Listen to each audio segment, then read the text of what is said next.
જગ્યા બાકી રહેતી નથી.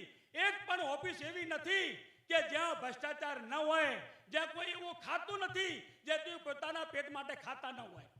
હમણાં આપણા એક મહાયુવાન છે અને એ જે સરસ વાત કરી, જે આપણે ગોપાલભાઈ ઇટાલિયે નામ આપ્યું હતું કે ધોરણ 8 પાસ. એ બહુ બાકાચીકી કરી છે, ફોકા ફોજદારી કરી છે, સંસ્કારની વાતો કરી છે. એટલે ભાઈ હું તો એટલું જ કહીશ કે without college no knowledge and without wife no life. પહેલા સંસ્કાર મેળવવા માટે કોલેજ કર. કોલેજ ભાઈ 8 પાસ કઈ નહીં ચાલતા. પટ્ટાવાળાની ભરતી હોય તો 12 પાસ જોઈએ છે. એટલે કોલેજ કરો ભાઈ. અને અત્યારે યુરિયા મળતું નથી. અને જો તમારે રાજસ્થાનનું પોણી જીવો તો ફોન કરજો, આખી ગાડી તમારે ઘરે વગર પૈસે. તમારે તપાસ કરજો મિત્રો. હું ખરેખર યુરિયાની બે આજે પણ અમારા ધાંધ્રમાં યુરિયા માટે લાઈન લાગે છે. આજે પણ તમારી 35 રૂપિયે છાશ ખાવી પડે છે અને અમારું 32 રૂપિયા લીટર દૂધ વેચાય છે.